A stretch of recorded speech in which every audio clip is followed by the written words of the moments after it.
प्यारे बच्चों नमस्कार। आशा करते हैं कि आप अपने परिवार सहित सकुशल होंगे और मैं ईश्वर से प्रार्थना करता हूं कि आप और आपका परिवार हमेशा स्वस्थ रहे।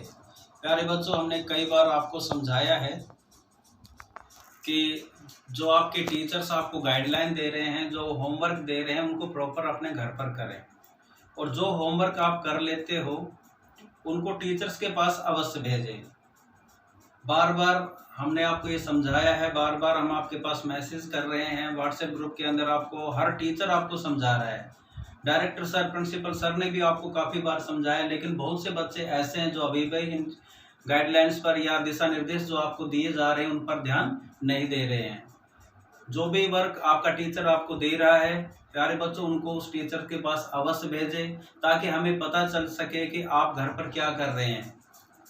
कुछ बच्चे हैं जो झूठ बोल देते हैं, बोल देते हैं, टीचर्स उसके घर कॉल करता है, कॉल करने पर गार्जियंस भी कहते हैं कि हमारा बच्चा अच्छी तरह से काम कर रहा है, लेकिन हमें तो तब पता चलेगा जब हमारा जो स्टूडेंट है वो जो वर्क उसने घर पर किया है वो अच्छी तरह से हम करके हमारे पास भेजे ताकि हम उसका अच्छी तरह से मूल्यांकन कर सके। लेकिन हमने बहुत बार घर पर आपके कॉल किया, बार बार आपके गार्जियन से पूछा और गार्जियंस आपके कहते हैं कि हाँ बच्चा घर पर काम कर रहा है, लेकिन जब हम उसको कहते हैं कि आप अपना वर्क हमारे पास भेजिए तो उस समय वो बच्चा हमारे पास वर्क नहीं भेज रहा है। इसका मतलब हम क्या समझे? इसका मतलब है कि बच्चा घर पर पढ़ नहीं रहा है, गार्जियंस हमसे झूठ बोल रहे हैं, गार्जियंस हमें गलत दिशा निर्देश दे रहे हैं।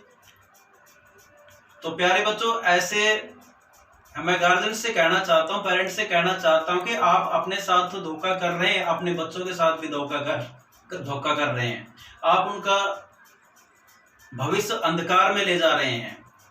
मैं अभिभावक से कहना चाहता हूँ, रेस्पेक्टेड अभिभावक से कहना चाहता हूँ कि ऐसे अभिभावक अपने बच्चों के साथ न करें।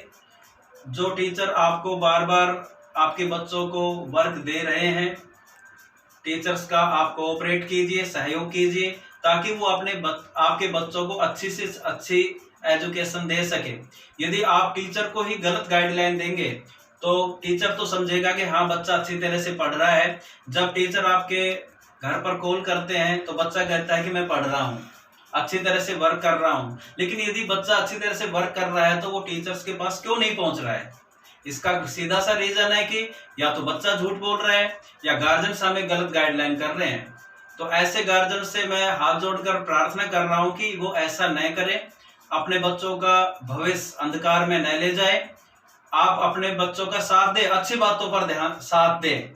ये एजुकेशन है, एजुकेशन से आपके बच्चे का व्यक्तित्व निखरेगा, वो जीवन में अधिक ऊंचाइयों पर जाएगा।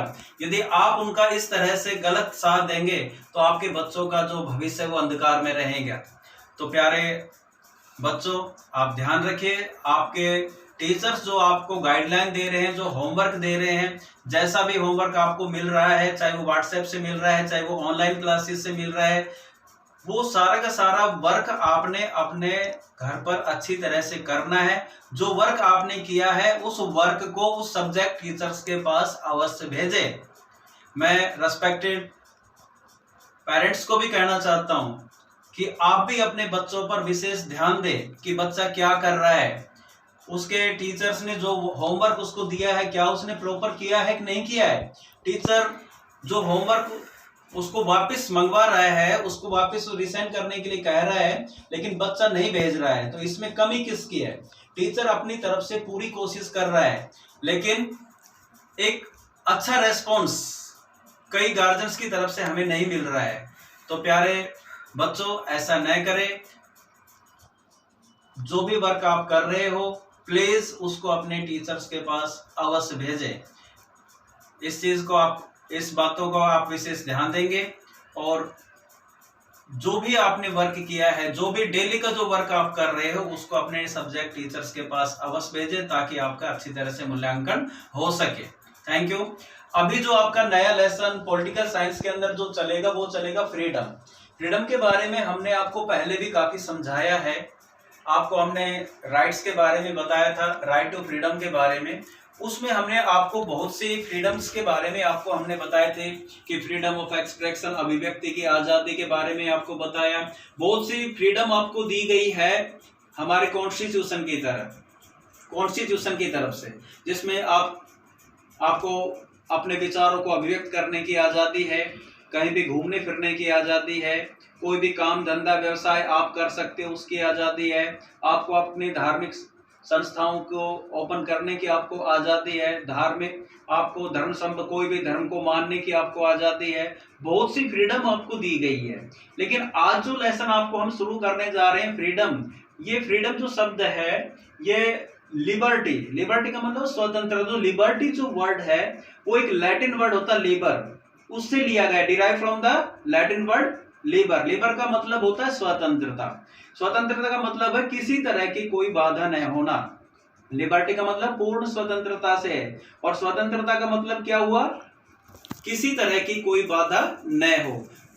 कोई बाधा न हो का मतलब क्या होता है, इसका मतलब यह होता है कि व्यक्ति अपना विकास करने के लिए स्वतंत्र है, उसके विकास के अंदर किसी तरह की कोई रिस्ट्रिक्शंस नहीं आनी चाहिए, वो स्वतंत्रता कहलाती है। एक स्वतंत्रता, ये जो लिबर्टी होती है वो टू टाइप्स की होती है। वो एक तो होती है पॉजिटिव लिबर्टी, एक होती है नेगेटिव लिबर्टी। नेगेटिव लिबर्टी क्या होती है, उसके अंदर विदाउट एनी रिस्ट्रिक्शन, किसी तरह की कोई पाबंदी नहीं होना, व्यक्ति अपनी इच्छा अनुसार जो कार्य कर रहा है, वो नेगेटिव लिबर्टी का एक रूप होता है। लेकिन जो पॉजिटिव लिबर्टी होती है उसका मतलब सीधा सा होता है कि व्यक्ति अपना विकास करे, लेकिन उसके ऊपर कुछ ऐसी अनावश्यक बाधाएं न हो जिससे उसका चहुमुखी विकास न हो सके।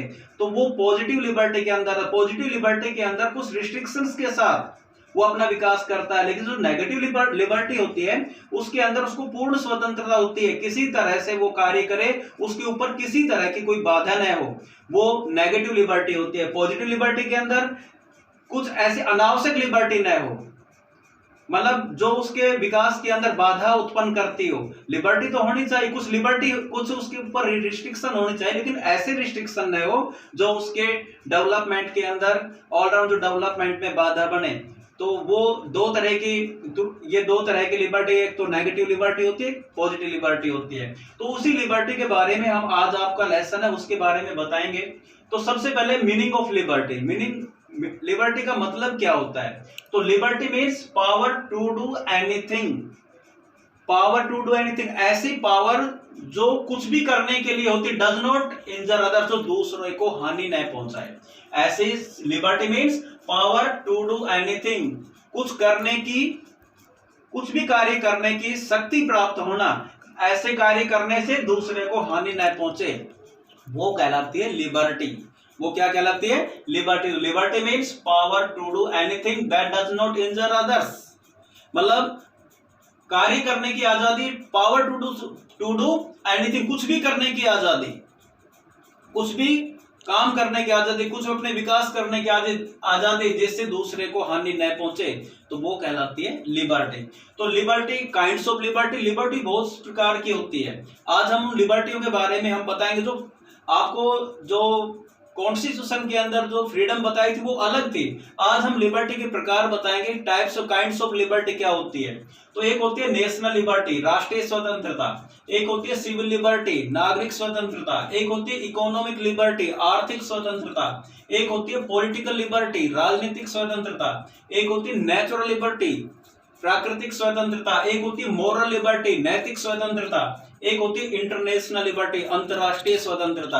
तो आज सबसे पहले जो हम आपको दो लिबर्टी के बारे में आज बता रहे हैं वो है एक तो नेशनल लिबर्टी और एक होती है पॉलिटिकल लिबर्टी। एक आपको हम राष्ट्रीय लिबर्टी के बारे में बताएंगे। राष्ट्रीय लिबर्टी क्या होती है, राष्ट्रीय लिबर्टी राष्ट्रीय स्वतंत्रता होती है, कोई भी देश कुछ भी करने के लिए स्वतंत्र है, उसकी संप्रभुता बनी रहे, कोई भी देश उसके सब्जेक्ट न बनाए, उसको गुलाम न बनाए, उसके ऊपर किसी तरह के उसके इंटरनल मैटर के अंदर इंटरफेयर न करे, तो वो देश क्या कहलाता है, स्वतंत्र कहलाता है। उसके देश के व्यक्ति के ऊपर किसी तरह की कोई बाधा न, वो देश किसी दूसरे देश के अंडर में काम न करे, उसके कंट्रोल में न करो, उसकी संप्रभुता बनी रहे, उनके देश के जो नागरिक है वो स्वतंत्र रूप से कार्य कर सके, वो कहलाती है नेशनल लिबर्टी। तो national liberty means the term liberty is applied to nation as well as to individual. ये जो टर्म लिबर्टी उसको हम राष्ट्र के रूप में भी अभिव्यक्त कर सकते हैं और एक व्यक्ति के रूप में भी अभिव्यक्त कर सकते हैं। तो the term liberty is applied to nations as well as to individual. राष्ट्र के रूप में भी हम इसको ले सकते हैं और व्यक्तिगत रूप में भी हम स्वतंत्रता को ले सकते हैं। A nation or people is said to be free when it has a government of its own choice. अब देखिए इसके अंदर क्या होता है, a nation or people is said to be free, एक देश या एक व्यक्ति स्वतंत्र होता है when it was a government of its choice, जब उसकी चॉइस की उसकी पसंद की कोई गवर्नमेंट बनती है और वो अपनी पसंद के अकॉर्डिंग वो गवर्नमेंट कार्य करती है किसी देश की, किसी दूसरे देश के अंडर में वो काम नहीं करे, अपनी चॉइस से वो गवर्नमेंट काम करती है, तो वो नेशनल लिबर्टी कहलाती है। And when it is not subjected to any foreign control, वो किसी विदेशी नियंत्रण में काम न करे, वर्क न करे, तो वो हमारी नेशनल लिबर्टी कहलाती है, उसको हम कहते हैं नेशनल लिबर्टी। दूसरे नंबर की जो लिबर्टी है वो कहलाती है political liberty. Political liberty is considered synonymous with democracy. Political liberty democracy से रिलेटेड है, लगातार जो डेमोक्रेसी के अंदर जितने हमें अधिकार प्राप्त होते हैं ये डेमोक्रेसी के समानांतर होती है political liberty. By political liberty it is mean that the right of the people to share in the administration of the state. Political liberty का मतलब होता है कि उस देश के नागरिक उसके प्रशासनिक कार्यों के अंदर पार्टिसिपेट कर सके, शेयर कर सके, प्रशासनिक कार्य जो उसके प्रशासनिक कार्य है उसके अंदर पार्टिसिपेट कर सके, उस देश के अंदर जितने भी काम होते हैं उसमें डिसीजन मेकिंग के अंदर पार्टिसिपेट कर सके, वो पॉलिटिकल लिबर्टी कहलाती है, राजनीतिक स्वतंत्रता कहलाती है। तो political liberty is considered synonymous with democracy. ये लोकतंत्र के अंदर जो लोगों को अधिकार प्राप्त है, लोकतंत्र के समानांतर ही होती है political liberty. By political liberty it is mean that the right of the people to share in the administration. प्रशासनिक कार्य के अंदर देश के जो नागरिक है वो पार्टिसिपेट कर सके द स्टेट। अब वो किस किस तरह से हम कैसे कह सकते हैं उसको पॉलिटिकल लिबर्टी किसी नागरिक को, तो उसको क्या होना चाहिए, द राइट टू वोट, उसको वोट प्राप्त, उसको वोट डालने का अधिकार होना चाहिए, तो हम उसको पॉलिटिकल लिबर्टी कहेंगे। किसी देश के अंदर किसी नागरिक को यदि राइट टू वोट है, वोट डालने का अधिकार है, तो वो पॉलिटिकल लिबर्टी में आता है। The right to be elected to various legislative bodies, उस देश के अंदर नागरिकों को अपनी पॉलिटिकल लेजिस्लेटिव बॉडी को इलेक्ट करने का, रिप्रेजेंटेटिव को इलेक्ट करने का अधिकार होना चाहिए, तो वो पॉलिटिकल लिबर्टी है। In the state the right to hold political offices, उसको राजनीतिक पद प्राप्त करने का अधिकार हो। And the criticism government policy, और सरकार की नीतियों की आलोचना करने का यदि उसको अधिकार है तो हम समझेंगे कि उसको एक पॉलिटिकल लिबर्टी मिली हुई है। इस तरह से आज हमने आपको दो लिबर्टी के बारे में बताया। आगे हम आपको बताएंगे कि इकोनॉमिक लिबर्टी क्या होती है और मॉरल लिबर्टी क्या होती है, या फिर सिविल लिबर्टी क्या होती है, इंटरनेशनल लिबर्टी क्या होती है, उसके बारे में हम आपको आगे बताएंगे। Thank you.